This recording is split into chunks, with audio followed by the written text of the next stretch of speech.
Assalamualaikum warahmatullahi ta'ala wabarakatuh. Salam sejahtera bagi kita semuanya. Salam Om Swastiastu, Namo Buddhaya, dan salam kebajikan. Selamat pagi, salam sejahtera bagi kita semuanya. Perkenalkan, nama saya Dr. Wartiniati SKM MKes, dosen dari Program Studi Sarjana Terapan Sanitasi Lingkungan, Jurusan Kesehatan Lingkungan, Politeknik Kesehatan, Kementerian Kesehatan, Jakarta II. Pada kesempatan ini saya akan menyampaikan pernyataan diri dosen dalam unjuk kerja Tridharma Perguruan Tinggi atau PDD-UK TPT terkait sertifikasi dosen tahun 2025. Mata kuliah yang akan disampaikan yaitu timbulan sampah serta permasalahan sampah, khususnya sampah perkotaan.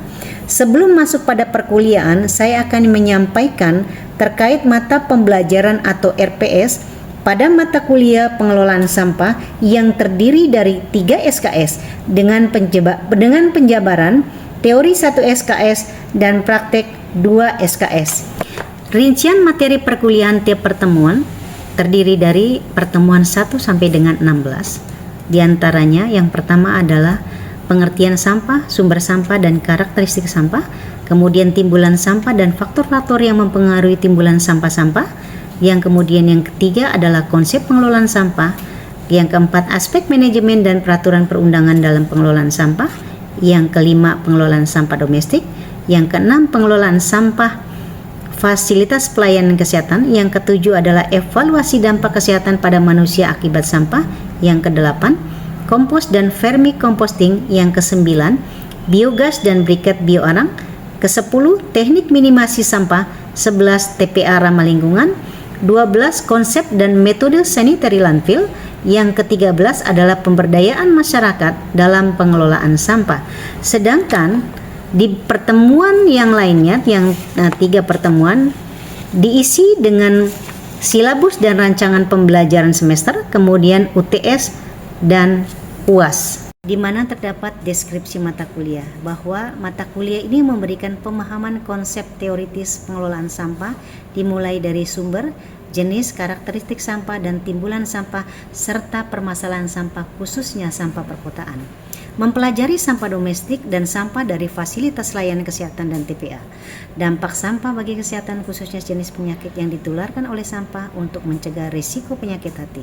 Melakukan pengendalian sampah dengan teknik minimasi sampah dan pemberdayaan masyarakat, dan memanfaatkan sampah dengan cara pembuatan kompos, vermicomposting, biogas, serta briket bioarang.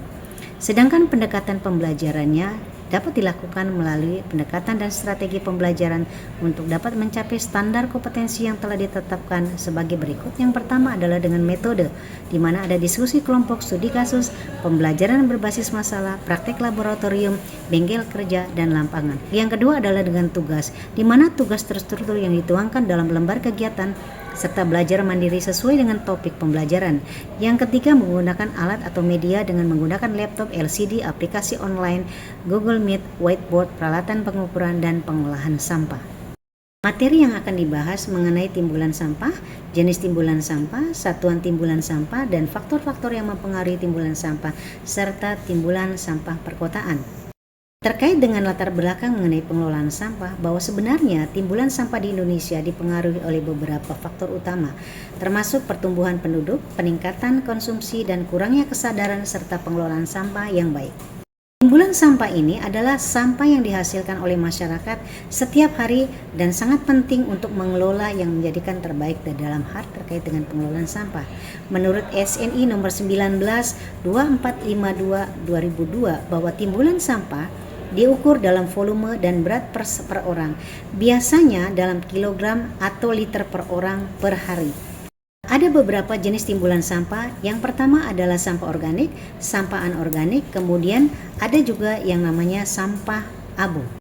Sumber timbulan sampah. Sumber timbulan sampah terdiri dari beberapa bagian.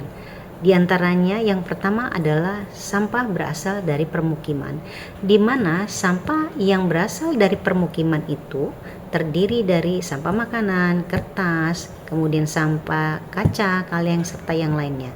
Yang kedua adalah sampah daerah pusat perdagangan, di mana sampah daerah pusat perdagangan itu banyak jenisnya yang bisa menghasilkan sampah seperti kertas, plastik, kayu, sisa makanan, serta unsur logam yang lainnya.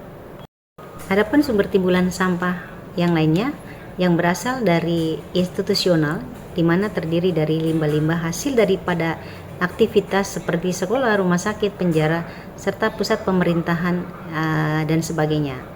Kemudian ada sampah yang bersumber dari konstruksi, terdiri dari limbah-limbah dari hasil aktivitas konstruksi seperti sampah dari lokasi pembangunan konstruksi, perbaikan jalan, perbaikan bangunan, ataupun aktivitas daripada konstruksi sampah-sampah yang lainnya. Berikutnya adalah sampah dari pertanian. Sampah dari pertanian berupa jerami, sisa sayuran, batang pohon yang bisa digunakan untuk dijadikan sebagai pupuk organik cair serta yang lain-lainnya. Sedangkan sampah dari industri terdiri dari limbah-limbah hasil daripada aktivitas kegiatan perusahaan seperti instalasi kimia, pusat pembangkit tenaga listrik, ataupun yang lainnya. Satuan timbulan sampah berdasarkan daripada sumber sampah sendiri, terbagi atas satuan berat serta satuan volume. Satuan berat itu ada 3 yang harus diperhatikan. Yang pertama adalah kilogram per orang per hari, kemudian yang kedua adalah kilogram per meter persegi bangunan per hari, yang ketiga adalah kilogram per tempat tidur per hari. Sedangkan untuk satuan volumenya, yang pertama adalah liter per orang per hari, yang kedua adalah liter per meter persegi bangunan per hari, yang ketiga adalah liter per tempat tidur per hari. Faktor-faktor yang mempengaruhi timbulan sampah, diantaranya yang pertama adalah sangat dipengaruhi oleh jumlah penduduk. Kenapa? Karena akan sangat berpengaruh. Semakin banyak manusia, semakin banyak sampah yang akan dihasilkan sehingga akan mempengaruhi terhadap timbulan sampah. Yang kedua, terkait dengan sistem pengumpulan ataupun pembuangan, di mana sistem pengumpulan atau pembuangan tersebut akan sangat mempengaruhi terhadap jumlah sampah yang menumpuk. Yang ketiga adalah pengambilan bahan dari sampah. Ini sangat berpengaruh sekali terhadap timbulan sampah karena pada bahan pengambilan yang dari sampah ini didapatkan untuk daur ulang sehingga dapat mengurangi timbulan sampah. Faktor-faktor yang mempengaruhi timbulan sampah lainnya diantaranya adalah faktor geografis. Faktor geografis ini akan sangat mempengaruhi terhadap timbulan sampah. Kenapa? Karena lokasi pembuangan kita di Indonesia akan sangat tergantung dari masing-masing geografis lokasinya. Misalnya, pembuangan yang ada di pegunungan, lembah, dataran rendah akan sangat mempengaruhi terhadap jumlah sampah yang dihasilkan sesuai dengan kondisi geografisnya. Kemudian, faktor waktu, di mana faktor waktu itu akan sangat dipengaruhi juga oleh timbulan sampah harian yang tidak diangkut, kemudian mingguan, serta tahunan. Yang berikutnya adalah faktor sosial, ekonomi, dan budaya, di mana adat istiadat dan taraf hidup mental masyarakat akan sangat mempengaruhi terhadap jumlah sampah yang dihasilkan. Berikutnya adalah faktor cuaca. Faktor cuaca sangat mempengaruhi terhadap timbulan sampah karena faktor cuaca tersebut mempengaruhi terkait dengan perkembangan bakteri yang ada di timbulan sampah ketika diangkut, sehingga faktor cuaca tersebut sangat mempengaruhi terhadap aktivitas kegiatan serta kesehatan masyarakat. Yang lainnya adalah kebiasaan masyarakat. Salah satu contoh kebiasaan yang ada di masyarakat adalah ketika seseorang biasa ataupun suka mengkonsumsi satu jenis makanan, maka sampah makanan itu akan meningkat dan juga sangat dipengaruhi oleh gaya dan pola makanan serta kebiasaan sehari-hari yang ada di masyarakat. Kemudian yang lainnya adalah terkait dengan kemajuan teknologi. Salah satu kemajuan teknologi yang sangat mempengaruhi terhadap timbulan sampah adalah akibat dari adanya jumlah sampah yang dapat meningkat memberikan ragam karakteristik sampah yang semakin besar. Salah satu contohnya adalah misalnya sampah elektronik. Timbulan sampah perkotaan berdasarkan SNI 193983-1995, timbulan sampah sangat berbeda-beda besarnya sesuai dengan jumlah penduduk yang ada di wilayah tersebut. Kota yang jumlahnya penduduk antara 100.000 sampai dengan 500.000, maka jumlah timbulan sampahnya antara 2,75 sampai dengan 3,25 liter per orang per hari. Sedangkan kota yang dengan jumlahnya kurang dari 100.000, maka jumlah timbulan sampahnya antara 2,5 sampai dengan 2,75 per orang per hari.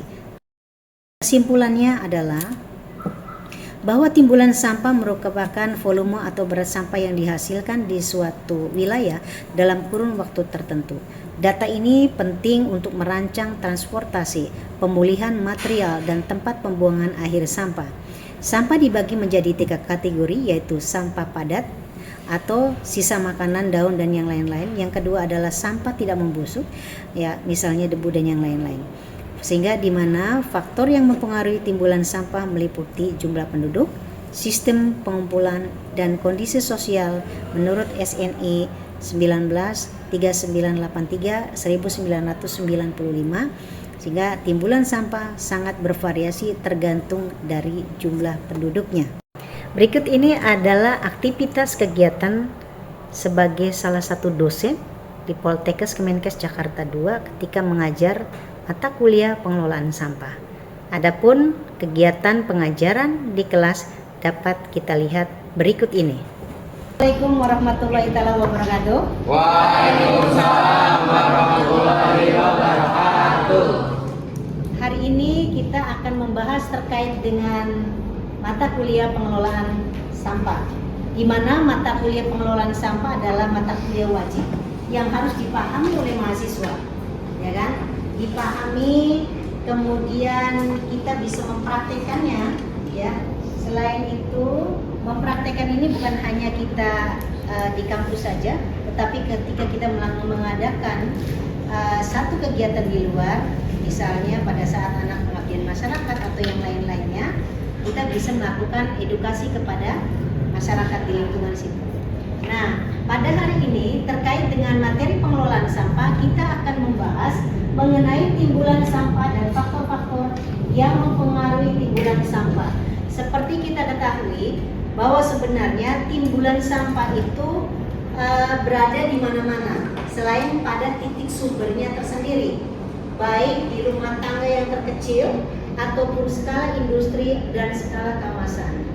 Nah, timbulan sampah ini pada dasarnya sangat dipengaruhi oleh adanya yang pertama, jumlah peningkatan penduduk yang sekarang setiap tahunnya berkembang.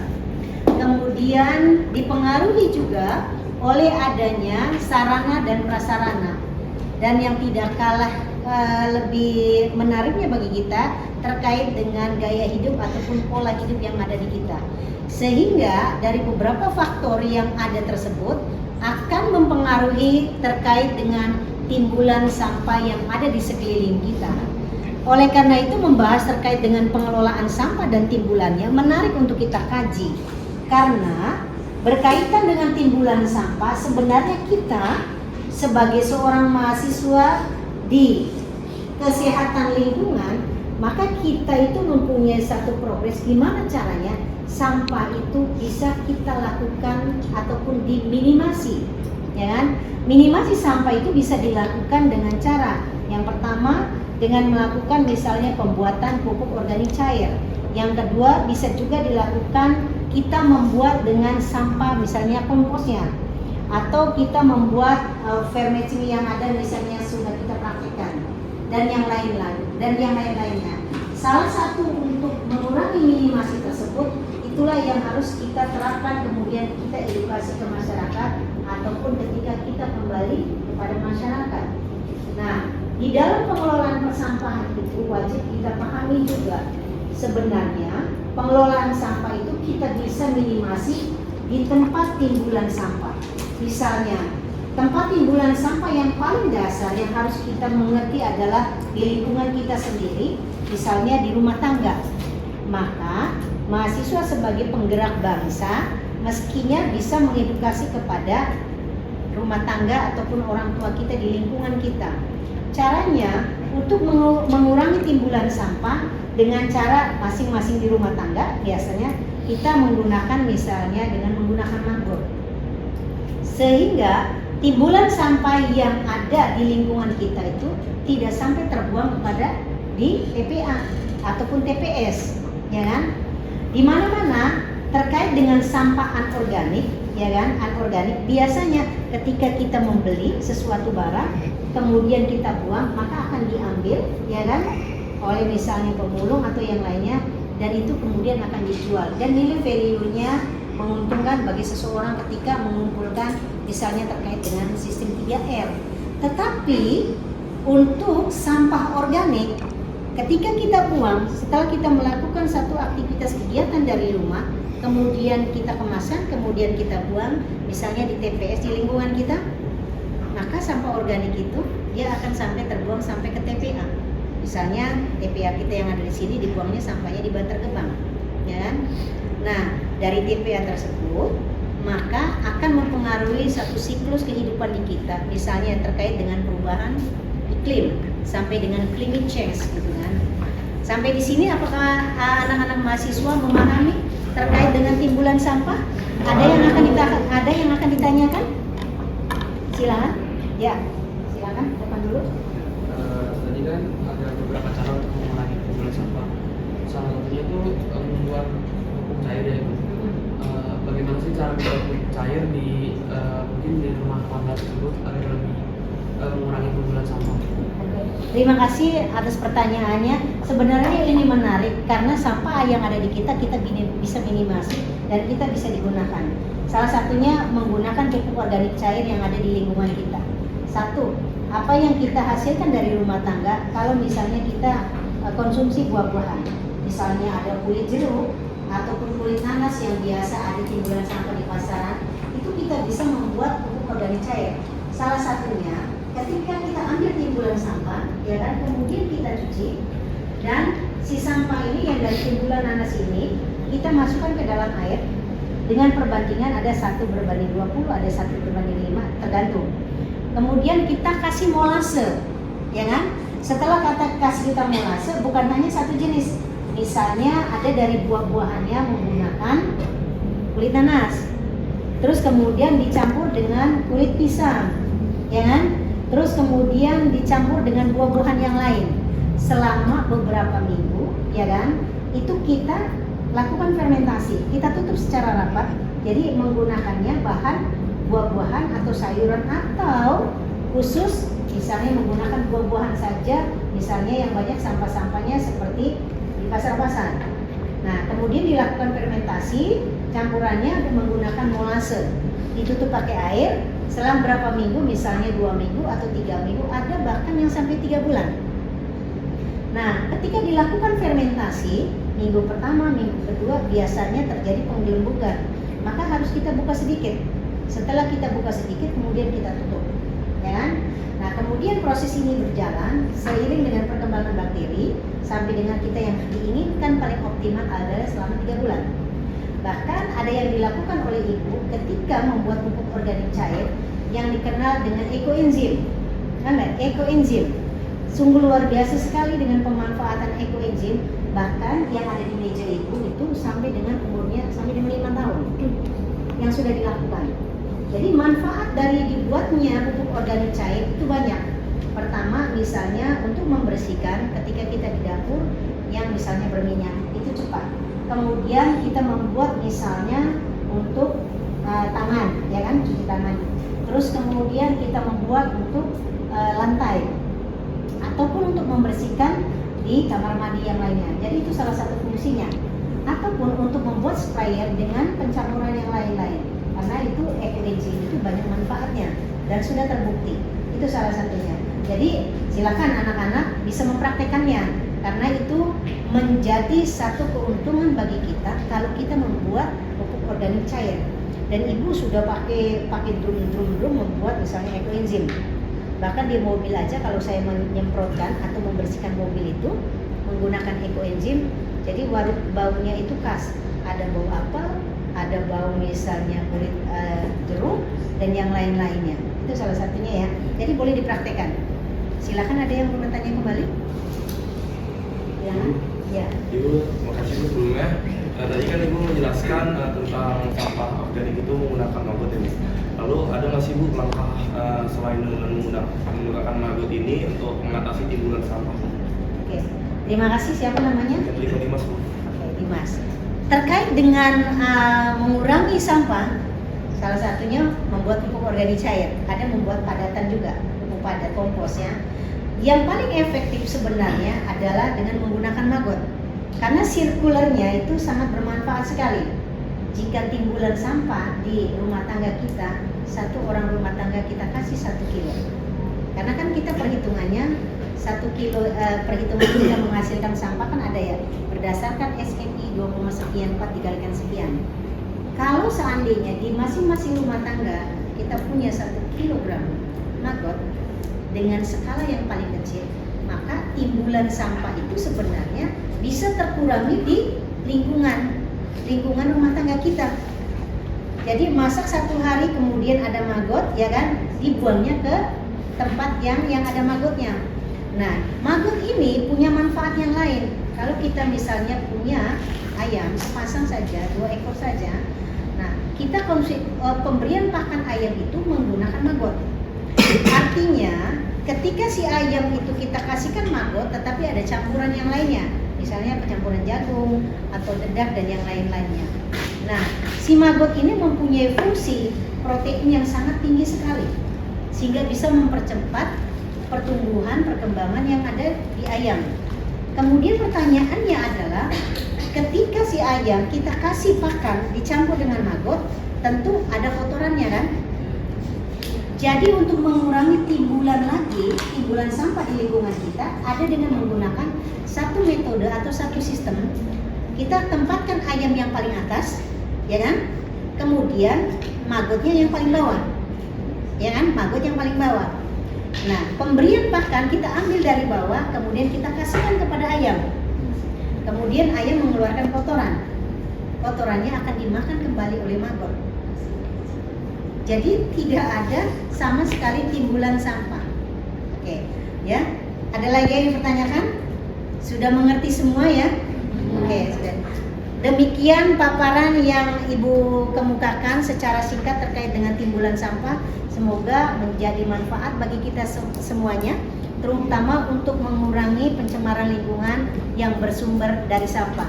Ibu akhiri, wabillahi taufiq walhidayah. Wassalamualaikum warahmatullahi wabarakatuh. Terima kasih. Mengenai praktek, kemudian ujian mahasiswa jurusan kesehatan lingkungan dapat dilakukan di workshop Poltekkes Kemenkes Jakarta 2. Misalnya, workshop mengenai praktek pengelolaan sampah dari mulai pupuk organik cair, dari hasil timbulan sampah, mengenai briket bioarang, serta yang lainnya. Juga ada melakukan ujian untuk pengelolaan sampah dari materi terkait dengan pengelolaan sampah yang sudah dijabarkan di dalam RPS yang sudah disediakan.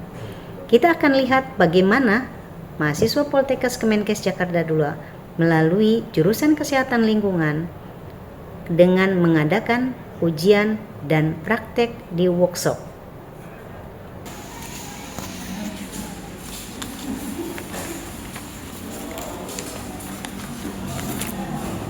Dapatnya apa? 1, silakan dibaca.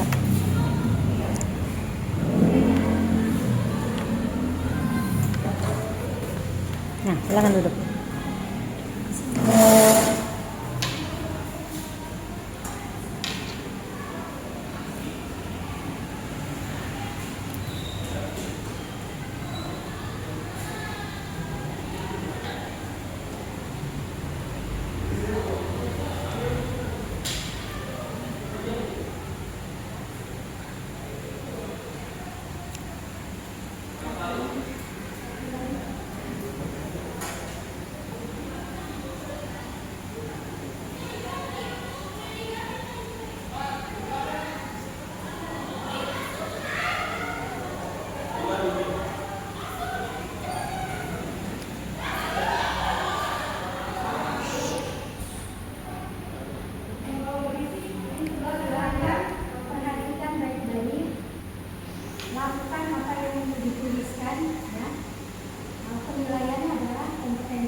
dan profesionalisme.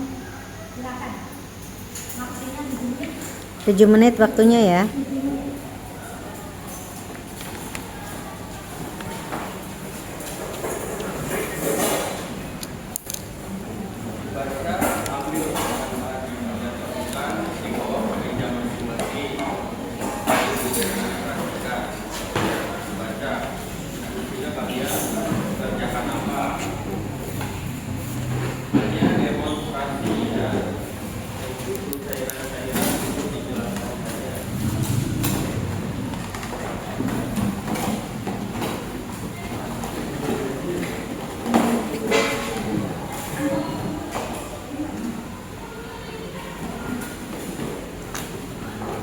Apa aja? Pertama, kalau misalkan aslinya itu dia pakai bak kayu gitu, karena ini nggak ada jadi digantinya bak plastik.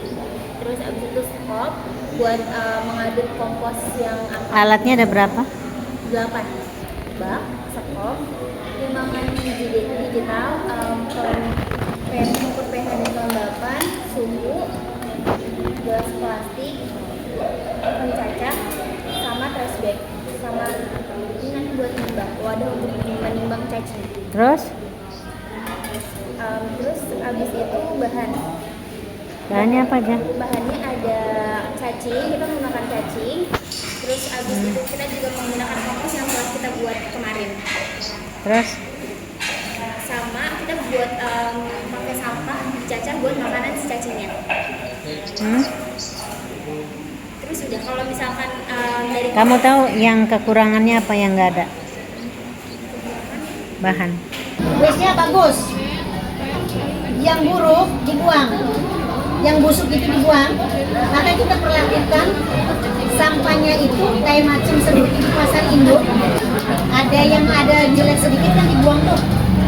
Ya kan? Maka sisanya diberikan kepada maggot yang ini. Habis itu kita olah lagi. Ya kan ada beberapa campurannya. Nah, yang ini untuk makan ikan lele, ikan hias. Kalau untuk hias boleh